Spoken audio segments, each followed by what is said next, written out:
Hello friends, എല്ലാവർക്കും നമസ്കാരം. നിങ്ങളെവരും കാത്തിരിക്കുന്ന രേവതിയുടെയും സച്ചിയുടെയും ഇന്നത്തെ വിശേഷത്തിലേക്ക് എല്ലാ കൂട്ടുകാർക്കും സ്വാഗതം. എല്ലാവർക്കും നല്ലൊരു ദിവസം ആശംസിച്ചുകൊണ്ട് തന്നെ നമുക്ക് ഇന്നത്തെ സൂപ്പർ ഹിറ്റ് വിശേഷത്തിലേക്ക് കിടക്കാല്ലേ. അപ്പോൾ തുടങ്ങുമ്പോൾ തന്നെ കാണിക്കും, നമ്മുടെ അച്ഛമ്മ പറയാണ്, ചന്ദ്രമതി നിനക്ക് വേണ്ട പൈസ എത്രയാണെന്ന് വെച്ചാൽ അത് ഞാൻ തരാം മോളെ എന്ന് പറഞ്ഞു. ഇത് കേട്ടത് നമ്മുടെ സച്ചിക്ക് അങ്ങ് കലി വന്നു. ചന്ദ്രയാണെങ്കിൽ തിരുമിക്കൊണ്ടിരിക്കുകയായിരുന്നു. ചന്ദ്രയ്ക്ക് തിരുമി കൊടുക്കുന്ന ആ ഒരു ഇതങ്ങ് കൂടി കേട്ടോ, അങ്ങോട്ട് നന്നായിട്ട് തിരുമി കൊടുക്കാൻ തുടങ്ങി അച്ഛമ്മയ്ക്ക്. അപ്പോഴേക്കും പെട്ടെന്ന് നമ്മുടെ സച്ചു പറഞ്ഞു, എന്താ പറഞ്ഞത് അച്ഛമ്മ? പൈസ കൊടുക്കാന്നോ? എന്തിനാ ഇനിയിപ്പോൾ പൈസ കൊടുക്കുന്നത്? അതിൻ്റെ ആവശ്യമുണ്ടോ എന്നിങ്ങനെ ചോദിച്ചു. അപ്പോഴത്തേക്കും നീ പോടാ, നീ അവിടെ മിണ്ടാതിരുന്നോളാൻ പറഞ്ഞു. ഏതായാലും ഇത് കഴിഞ്ഞപ്പോഴത്തേക്കും നമ്മുടെ സച്ചു ഒന്നും മിണ്ടിയില്ല കേട്ടോ. അച്ഛമ്മ പറയുന്നതല്ലേ, പിന്നെ മിണ്ടേണ്ട കാര്യമില്ലല്ലോ. അങ്ങനെ നേരം വെളുത്ത് കഴിഞ്ഞപ്പോഴത്തേക്കും നമ്മുടെ അച്ഛമ്മ ഇങ്ങനെ പൈസയൊക്കെ ഇങ്ങനെ പൊതിയാണ്. അപ്പോഴത്തേക്കും എത്രയാണ് കൊടുക്കുന്നതെന്ന് ചോദിച്ചു സച്ചി. ഇത് ലക്ഷങ്ങളുണ്ടല്ലോ എന്ന് തോന്നുന്നല്ലോ എന്ന് പറഞ്ഞപ്പോഴത്തേക്കും ഉണ്ട്. എന്താ നിനക്ക് ലക്ഷങ്ങൾ കൊടുത്തെന്ന് ഓർത്തിപ്പോൾ എന്താ കുഴപ്പമിരിക്കുന്നത്? അപ്പോഴത്തേക്ക് രേവതി പറഞ്ഞു, അതെ, വീട്ടുജോലി ചെയ്യുന്നതിനൊന്നും അല്ലല്ലോ കാശ് കൊടുക്കുന്നത്, ഇത് വിവാഹ ചെലവിനല്ലേ കൊടുക്കുന്നത്, അതിനിപ്പോൾ നിങ്ങൾക്ക് എന്താ പ്രശ്നം? അപ്പോഴത്തേക്കും സച്ചു പറഞ്ഞു, നീ മിണ്ടണ്ട. ഓഹോ, ഇതിപ്പോൾ എൻ്റെ മെക്കിട്ട് കയറുന്നത് എന്തിനാ? അച്ഛമ്മയുടെ മരുമകൾക്ക് പൈസ കൊടുക്കുന്നതിനെ നിങ്ങൾക്ക് എന്താ പ്രശ്നം? എൻ്റെ മെക്കിട്ടൊന്നും കയറണ്ടെന്ന് പറഞ്ഞു. അപ്പോഴത്തേക്കും സച്ചി ഒന്ന് നോക്കി പേടിപ്പിച്ചു. സച്ചി അപ്പോഴത്തേക്കും നമ്മുടെ അച്ഛമ്മയോട് പറഞ്ഞു, ഈ പൈസ അവൻ കൊണ്ടുപോയി തൊലയ്ക്കും, അതുറപ്പാ. ഈ കാശും അവൻ നഷ്ടപ്പെടുത്താനാ ചാൻസ് കൂടുതൽ. ഇനി ഏത് പെണ്ണിൻ്റെ വായിലാണോ അവൻ ഇത് കൊണ്ടിടാൻ പോകുന്നത്? അച്ഛമ്മ കഷ്ടപ്പെട്ടുണ്ടാക്കിയ പൈസ പോയത് തന്നെ എന്ന് കൂട്ടിക്കൊണ്ടാ മതി എന്നിങ്ങനെ പറഞ്ഞപ്പോഴത്തേക്കും നമ്മുടെ ചന്ദ്ര പറഞ്ഞു, നിനക്ക് എന്തിൻ്റെ സൂക്കേടാ? ഇതേ അവൻ്റെ കല്യാണത്തിനുള്ള പൈസയാ, ഇതേ നശിപ്പിക്കാനുള്ളതൊന്നും അല്ല. നീ എന്തിനാ അവന് നല്ലത് നടക്കുമ്പോൾ ഉടക്ക് വെക്കുന്നത്? ഓ, അവന് നല്ലത് നടക്കും, നിങ്ങൾക്ക് എല്ലാവർക്കും കെട്ടത് നടക്കും. അപ്പോൾ അച്ഛമ്മ പറഞ്ഞു, സച്ചി നീ മിണ്ടാതിരിക്കുന്നുണ്ടോ? ഒരു തവണ അവൻ തെറ്റ് ചെയ്തു എന്ന് പറഞ്ഞുകൊണ്ട് അവൻ വീണ്ടും അത് ആവർത്തിക്കണം എന്നുണ്ടോ? അവനും എൻ്റെ പേരക്കുട്ടി ആയതുകൊണ്ടേ എനിക്ക് അവനെ തള്ളിക്കളയാനൊന്നും പറ്റത്തില്ല. അവനൊരു നല്ല കാര്യം നടക്കുമ്പം അവനെ സഹായിക്കേണ്ടത് എൻ്റെ കടമയല്ലേ? ഞാൻ അവൻ്റെ അച്ഛമ്മയല്ലേ? അവനെന്നെ ആദ്യമായിട്ട് അച്ഛമ്മാന്ന് വിളിച്ച പേരക്കുട്ടിയാ. അതൊരിക്കലും ഞാൻ മറക്കാൻ പോകുന്നില്ല. രവി, കല്യാണം ഭംഗിയായിട്ട് നടത്തണം, ഒന്നിനും ഒരു കുറവും നടത്താൻ പാടില്ല. അപ്പോഴത്തേക്കും നമ്മുടെ രവി പറഞ്ഞു, അതെ അമ്മേ, കല്യാണം ഭംഗിയായിട്ട് നടക്കും, ഒന്നിനും ഒരു കുറവ് വരില്ല അമ്മേ, അമ്മ ധൈര്യമായിട്ടിരുന്നോ. ഇന്ന രവി പൈസ മേടിക്കുക എന്ന് പറഞ്ഞ് രവിക്ക് പൈസ കൊടുക്കാൻ തുടങ്ങിയപ്പോഴത്തേക്കും രവീന്ദ്രൻ പറഞ്ഞു, അതെ അവളുടെ കയ്യിൽ തന്നെ കൊടുത്താൽ മതി എന്ന് പറഞ്ഞു. അങ്ങനെ പൈസ കൊടുത്തു കേട്ടോ. നമ്മുടെ ചന്ദ്രയുടെ കയ്യിലേക്ക് പൈസ കൊടുക്കുക. അങ്ങനെ സന്തോഷത്തോടു കൂടി തന്നെ നമ്മുടെ ചന്ദ്ര നിറഞ്ഞ മനസ്സോടെ ഇരു കൈ നീട്ടി ആ പൈസ മേടിച്ചു. ആ പൈസ മേടിച്ചപ്പോഴത്തേക്കും അച്ഛമ്മ പറഞ്ഞു, അതെ മോളെ, ഇത് നല്ല രീതിയിൽ വിനിയോഗിക്കണം കേട്ടോ. അത് തീർച്ചയായിട്ടും ഞാൻ നല്ല രീതിയിലല്ലേ അമ്മ വിനിയോഗിക്കത്തുള്ളൂ. ഏതായാലും ഇനി ശ്രുതിക്ക് ഒരു അബദ്ധം പറ്റില്ല എന്നൊക്കെ ഇങ്ങനെ പറഞ്ഞു. അപ്പോഴത്തേക്കും അച്ഛമ്മ പറഞ്ഞു, അതേ എനിക്കേ മോളെ ഒന്ന് കാണണം, ശ്രുതിനെ. അച്ഛമ്മയ്ക്ക് ഇഷ്ടപ്പെടും, സുന്ദരി, അതീവ സുന്ദരി, മേക്കപ്പുകാരി എന്നൊക്കെ ഇങ്ങനെയൊക്കെ പറഞ്ഞപ്പോഴത്തേക്കും ചന്ദ്ര പറഞ്ഞു, എന്താടാ മേക്കപ്പുകാരിക്ക് ഇത്ര കുഴപ്പം? അവള് സുന്ദരി തന്നെയാ, അവള് സുന്ദരിയുവാ, അവള് ബുദ്ധിശാലിയുവാ എന്നൊക്കെ പറഞ്ഞപ്പോൾ അച്ഛമ്മ പറഞ്ഞു, എന്തൊക്കെയാണെങ്കിലും അതെ, എനിക്കൊരു കാര്യം പറയാനുണ്ട് ചന്ദ്ര നിന്നോട്. എത്ര പെണ്ണുങ്ങൾ വന്നാലും, എത്ര മരുമക്കൾ വന്നാലും, ഇനി 2 പേര് വരുമല്ലോ, ആ 2 പേര് വന്നാലും രേവതീനെ മറന്നു കളയരുത്. ഈ രേവതിയാ നമ്മുടെ ഐശ്വര്യം, ഇവളാ മഹാലക്ഷ്മി എന്നിങ്ങനെ പറഞ്ഞു കേട്ടോ. ഇത് കേട്ട് കഴിഞ്ഞപ്പോഴത്തേക്കും നമ്മുടെ രേവതിക്ക് ഒന്ന് സുഖിച്ചു. പോരാ, ചന്ദ്രയ്ക്കാണെങ്കിൽ ഒരു എന്താ പറയുക, അത്രയ്ക്ക് ഇഷ്ടപ്പെടാത്ത രീതിയിൽ തന്നെയാണ് ചന്ദ്ര നിൽക്കുന്നത്. അപ്പോഴത്തേക്കും നമ്മുടെ അച്ഛമ്മ പറഞ്ഞു, എല്ലാവരെയും ഒരേപോലെ കാണണം എന്നൊക്കെ പറഞ്ഞു. ഏതായാലും ചന്ദ്ര അതൊക്കെ കേട്ടോണ്ട് നിൽക്കുകയാണ്. മുഖത്തെ ദേഷ്യമൊന്നും കാണിക്കാൻ പറ്റില്ലല്ലോ, അതും കൊണ്ട് ഇങ്ങനെ ചിരിച്ചുകൊണ്ട് തന്നെയാണ് നിൽക്കുന്നത്. അപ്പോഴത്തേക്കും നമ്മുടെ സച്ചി പറഞ്ഞു, എങ്കിൽ പിന്നെ ഞങ്ങളും പോകുക അച്ഛമ്മേ, ഞങ്ങളും പോട്ടെ എന്ന് പറഞ്ഞ് നമ്മുടെ സച്ചി ഇങ്ങനെ പറയാൻ തുടങ്ങിയപ്പോഴത്തേക്കും അച്ഛമ്മ പറഞ്ഞു, നിങ്ങളെങ്ങോട്ട് പോകുന്ന കാര്യം പറയുന്നത്? അതെ, രേവതിയുടെ കാലിൽ നീരൊന്നും പോയില്ല, രേവതിയുടെ കാലൊക്കെ നീരൊക്കെ പോയി കഴിഞ്ഞിട്ട് നിങ്ങൾ ഇവിടെ നിന്ന് ഇറങ്ങിയാൽ മതി എന്ന് പറഞ്ഞു. അങ്ങനെ ചന്ദ്ര പറഞ്ഞു, ഏതായാലും നിങ്ങൾ ഇവിടെ നിൽക്കും, ഞങ്ങൾ പോകുമെന്നും പറഞ്ഞുകൊണ്ട് ചന്ദ്ര അങ്ങ് പോകാൻ തുടങ്ങി കേട്ടോ. പോകാൻ വേണ്ടി ബാഗൊക്കെ പാക്ക് ചെയ്ത് വെച്ചത് അങ്ങ് എടുത്തോണ്ട് പോകാൻ വേണ്ടി തുടങ്ങിയപ്പോഴത്തേക്കും നമ്മുടെ സച്ചി പറഞ്ഞു, കണ്ടില്ലേ പൈസ കൈ കിട്ടിയതും പോകാൻ തുടങ്ങുന്നത്. അച്ഛമ്മയ്ക്ക് അറിയില്ല എൻ്റെ അമ്മേനെ, അതുകൊണ്ട് അച്ഛമ്മ ഇപ്പോൾ ഈ പൈസ കൊടുത്തതെന്ന് പറഞ്ഞപ്പോഴത്തേക്ക് രവീന്ദ്രൻ പറഞ്ഞു, എടാ നീ മിണ്ടാതിരിക്കടാ, അവളെ ഉണ്ടല്ലോ അച്ഛമ്മയ്ക്ക് നന്നായിട്ടറിയാം, അമ്മയ്ക്ക് നന്നായിട്ടറിയാം. ഞാൻ വന്ന ഉടനെ തന്നെ ദേ പൈസ കൊടുക്കാൻ അമ്മയോട്, പൈസയ്ക്ക് അവൾ വന്നതെന്ന് അമ്മയോട് പറഞ്ഞതാ. അതുകൊണ്ട് നീ കൂടുതൽ ഇനി അതിനെക്കുറിച്ച് വ്യാഖ്യാനിക്കൊന്നും വേണ്ട. ഒരു കാര്യം ചെയ്യുക, ബാഗൊക്കെ എടുത്ത് ഓട്ടയ്ക്കകത്ത് വെക്കാൻ പറഞ്ഞു. നമ്മുടെ സച്ചി ഏതായാലും അമ്മടി പറ്റിയ പോലെ, എന്താ പറയുക, അമ്മളി പറ്റിയ കുരങ്ങനോ അങ്ങനെ കണ്ടൊക്കെ പറയില്ല, അതുപോലെ ഇങ്ങനെ നിൽക്കുകയാണ്. എന്നിട്ട് ബാഗൊക്കെ എടുത്ത് ഓട്ടോയ്ക്കകത്ത് വെക്കാൻ വേണ്ടി തുടങ്ങുക. ഇവരങ്ങ് പോയി കഴിഞ്ഞപ്പോഴത്തേക്കും നമ്മുടെ അച്ചമ്മ പറഞ്ഞു, രവി, എനിക്കൊരു കാര്യം പറയാനുണ്ട്. അവർ 2 ഭാര്യയും ഭർത്താവുമായിട്ട് ഇതുവരെ ജീവിച്ചു തുടങ്ങിയിട്ടില്ല. അത് നിനക്കറിയാമോ? എനിക്കങ്ങനെ തോന്നുന്നുണ്ടായിരുന്നു അമ്മേ, അതുകൊണ്ടാണ് ഞാൻ അവരെ ഇങ്ങോട്ടേക്ക് വിട്ടത്. ഏതായാലും രവി, നീ പേടിക്കൊന്നും വേണ്ട. ഞാൻ അവരെ ഭാര്യയും ഭർത്താവുമായിട്ട് ഒന്നിപ്പിച്ച് കഴിഞ്ഞിട്ടേ അങ്ങോട്ടേക്ക് വിടാൻ പോകുന്നുള്ളൂ. അവർ സന്തോഷമായിട്ട് ഇവിടെ ജീവിക്കട്ടെ ഇപ്പം. എന്നിട്ട് ഞാൻ പതിയെ അവൻ്റെ മനസ്സ് മാറ്റിയെടുത്ത് എങ്ങനെയെങ്കിലും 2നെ ഒന്നിപ്പിക്കണം, എന്നിട്ട് അങ്ങോട്ട് വിട്ടോളാന്ന് പറഞ്ഞു. ഏതായാലും ഇതേ സമയം കൊണ്ട് നമ്മുടെ ചന്ദ്രയും അതുപോലെ തന്നെ രവീന്ദ്രനും കൂടെ കയറി പോവുകയാണ് കേട്ടോ ചെയ്യുന്നത്. പിന്നെ കാണിക്കുന്ന സീന് നമ്മുടെ വർഷേനെയാണ്. അപ്പോൾ വർഷ ബൈക്കിന് ഇങ്ങനെ പൊക്കോണ്ടിരിക്കുകയാണ്, ബൈക്കിനല്ല സ്കൂട്ടിക്ക് ഇങ്ങനെ പൊക്കോണ്ടിരിക്കുകയാണ് കേട്ടോ.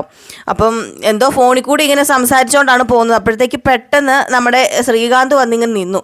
ശ്രീകാന്ത് വന്ന് നിന്നപ്പോഴത്തേക്കും ശ്രദ്ധിച്ചില്ല. വർഷ വണ്ടി ഇങ്ങനെ അവിടെ നിർത്തി കഴിഞ്ഞപ്പോഴത്തേക്കും നമ്മുടെ ശ്രീകാന്തിൻ്റെ കുറുകെ ആട്ടോ വന്ന് നിന്നത്. അപ്പോൾ ശ്രീകാന്ത് പെട്ടെന്ന് വണ്ടി നിർത്തി. അപ്പോൾ വർഷയും വണ്ടി നിർത്തി, ശ്രീകാന്തും വണ്ടി നിർത്തി. അത് കഴിഞ്ഞപ്പോഴത്തേക്കും വർഷയാണെന്ന് മനസ്സിലായി. ഹെൽമെറ്റ് വെച്ചേക്കുന്നത് കൊണ്ട് നമ്മുടെ ശ്രീകാന്തിനെ വർഷയ്ക്ക് മനസ്സിലായില്ല. അപ്പോൾ പെട്ടെന്ന് ശ്രീകാന്ത്, ഇതാരാ, ഇവളോ? എങ്കിൽ പിന്നെ ഒരു തട്ട് കൊടുത്തിട്ട് തന്നെ കാര്യം എന്ന് പറഞ്ഞ് പതുക്കെ പോയൊരു തട്ട് കൊടുത്തിട്ടോ വണ്ടിക്കിട്ടപ്പോഴത്തേക്കും വർഷ കയറി വന്നിട്ട്, ഇഡിയറ്റ്, നീ എന്താണ് കാണിച്ചത്? നിന്റെ മോന്തയിൽ എന്താ കണ്ണില്ലേ? എൻ്റെ സ്കൂട്ടിയുടെ പുറകിൽ കൊണ്ടുവച്ചിടിക്കാൻ നിന്നോട് ആരാ പറഞ്ഞതെന്ന് ചോദിച്ചപ്പോഴത്തേക്കും പതുക്കെ ഹെൽമെറ്റ് മാറ്റി. അപ്പോഴത്തേക്ക് വർഷ ചോദിച്ചു, ഇതാര്, നീയോ? ഓഹോ, അപ്പം മനഃപൂർവ്വം തന്നെയാണല്ലേ? അപ്പോഴേക്കും നമ്മുടെ ശ്രീകാന്ത് പറഞ്ഞു, അതെ, ഇപ്പം ഒന്ന് തട്ടിയതല്ലേ ഉള്ളൂ. നേരത്തെ നീ ബ്രേക്ക് ഇട്ടില്ലായിരുന്നെങ്കിലേ ഞാനിവിടെ മൂക്കും കുത്തി വീണേനെ. ഫോണിൽ കൂടെ സംസാരിച്ചുകൊണ്ടൊന്നും അല്ല വണ്ടി ഓടിക്കേണ്ടത്. ഒരു 100 തവണ എഴുതി പഠിക്കും നീ, എന്നാലേ വിഡ്ഢിയായ നിൻ്റെ തലേ കയറത്തുള്ളൂ. നീ ആരുടെ എന്നെ റോഡ് നിയമം പഠിപ്പിക്കാൻ? ട്രാഫിക് പോലീസോ?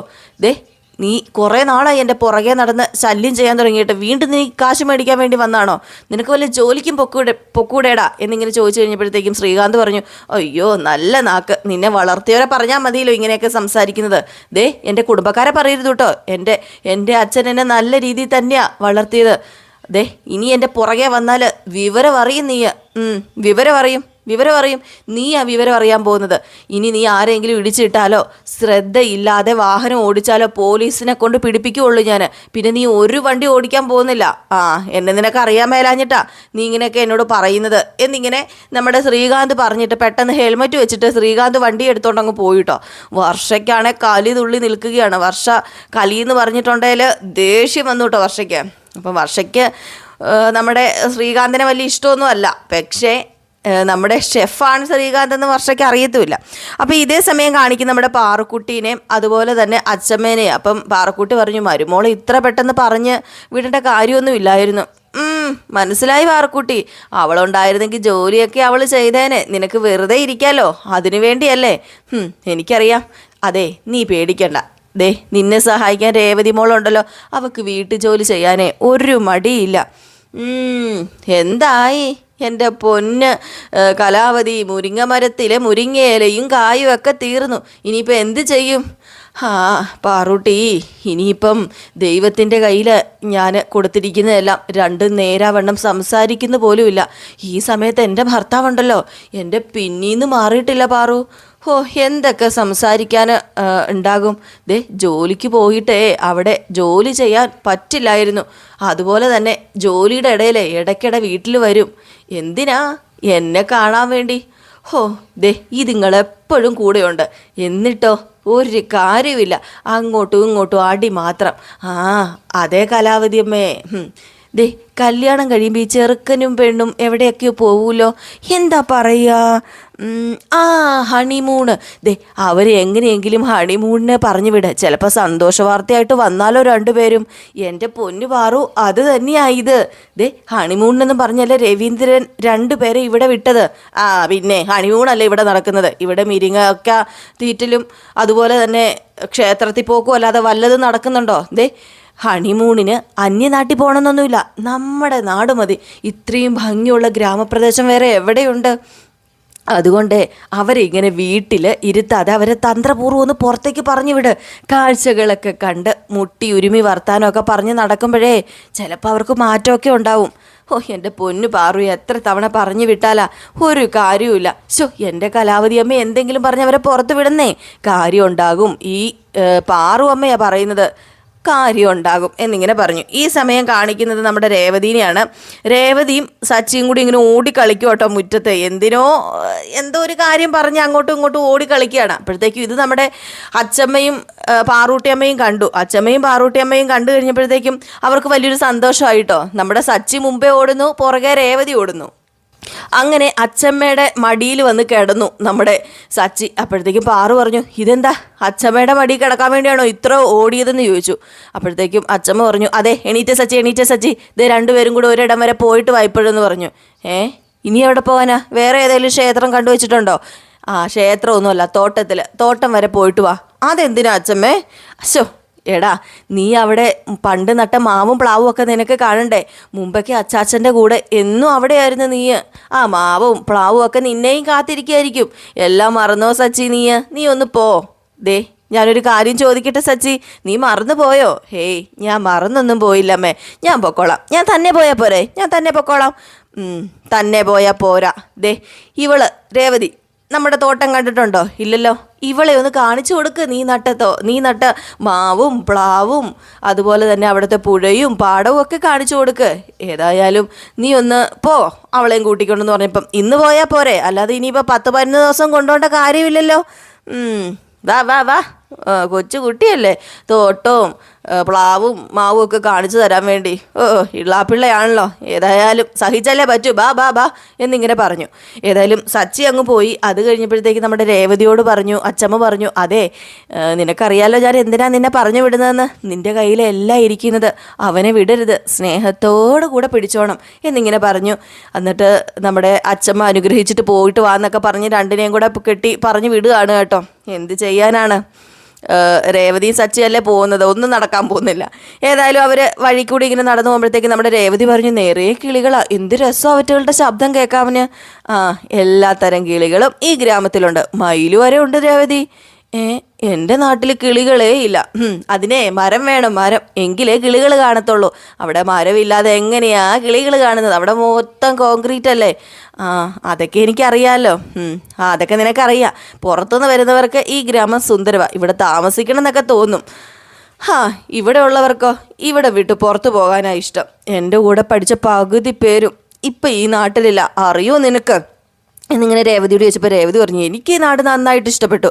എങ്കിൽ പിന്നെ നീ അച്ഛമ്മയുടെ കൂടെ നിന്നോ, ഞാൻ നാട്ടിൽ പൊക്കോളാം എന്നിങ്ങനെ പറഞ്ഞു. അപ്പോഴത്തേക്ക് നമ്മുടെ രേവതി ഇങ്ങനെ ദേഷ്യപ്പെട്ട് ഇങ്ങനെ നോക്കി നിൽക്കുക. അപ്പോൾ സച്ചി പറഞ്ഞു, എനിക്ക് നാടല്ലാതെ പറ്റില്ല. എനിക്ക് നാട്ടിൽ പോയി വണ്ടി ഓടിച്ചാലേ സമാധാനം ഉണ്ടാവത്തുള്ളൂ, കടവൊക്കെ തീർക്കണം.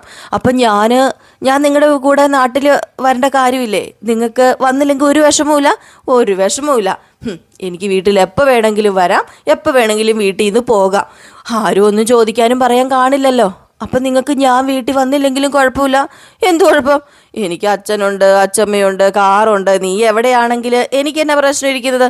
അപ്പം ഞാൻ മരിച്ചാലും പ്രശ്നമില്ലല്ലേ? അത് ഞാൻ അങ്ങനെ പറഞ്ഞില്ലല്ലോ. അങ്ങനെ തന്നെ നിങ്ങൾ പറഞ്ഞ എനിക്കറിയാം. ഞാൻ അങ്ങനെയൊന്നും അല്ല രേവതി ഉദ്ദേശിച്ചത്. എനിക്കറിയാം നിങ്ങൾ അങ്ങനെ തന്നെ ഉദ്ദേശിച്ചതെന്ന്. എങ്കിൽ ശരി, ഞാൻ അങ്ങനെ തന്നെയാണ് ഉദ്ദേശിച്ചത്. എന്താ പ്രശ്നം ഇരിക്കുന്നത്? എന്തെങ്കിലും പ്രശ്നമുണ്ടോ? അപ്പം ഞാൻ മരിച്ചാൽ നിങ്ങൾക്ക് പ്രശ്നമേ ഇല്ലല്ലേ? എനിക്കറിയാം എന്നൊക്കെ പറഞ്ഞുകൊണ്ട് രണ്ടുപേരും കൂടി അങ്ങോട്ടും ഇങ്ങോട്ടും വഴക്കാകാൻ തുടങ്ങി കേട്ടോ. അങ്ങനെ എന്താ പറയുക, അവർ വഴക്ക് കൂടുന്നത് ശബ്ദമില്ലാതെയാട്ടോ നമ്മളെ കാണിക്കുന്നത്. ഏറ്റവും ലാസ്റ്റ് നമ്മുടെ രേവതി പറഞ്ഞു, പൊക്കോ, ഞാനേ എവിടെയെങ്കിലും പൊക്കോളാം, നാട്ടിൽ പോയി സുഖമായിട്ട് ഒറ്റയ്ക്ക് ജീവിക്കുക, ഞാനുള്ളതാണല്ലോ നിങ്ങൾക്ക് പ്രശ്നം, ഞാൻ പോവാന്ന് പറഞ്ഞ് രേവതി അങ്ങ് പോയി. ഏതായാലും സച്ചി പറഞ്ഞു, പൊക്കോടി, നീ എങ്ങോട്ടെങ്കിലും പൊക്കോ. പോകരുതെന്ന് പറഞ്ഞേ ഞാൻ നിൻ്റെ പുറകെ ഒന്നും വരാനൊന്നും പോകുന്നില്ല. നിൻ്റെ കാല് പിടിക്കാനൊന്നും എന്നെക്കൊണ്ട് പറ്റില്ല, പോ, എവിടെയെങ്കിലും പോക എന്ന് പറഞ്ഞു. ഏതായാലും സച്ചി അങ്ങ് പോയി, രേവതി അങ്ങ് പോയി.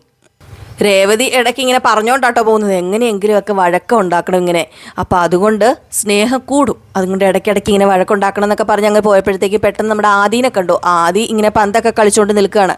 അപ്പോഴത്തേക്കും ആദി, ഇതാരാ? ആൻറ്റി എന്താ ഇവിടെ തനിയെ വന്നത്?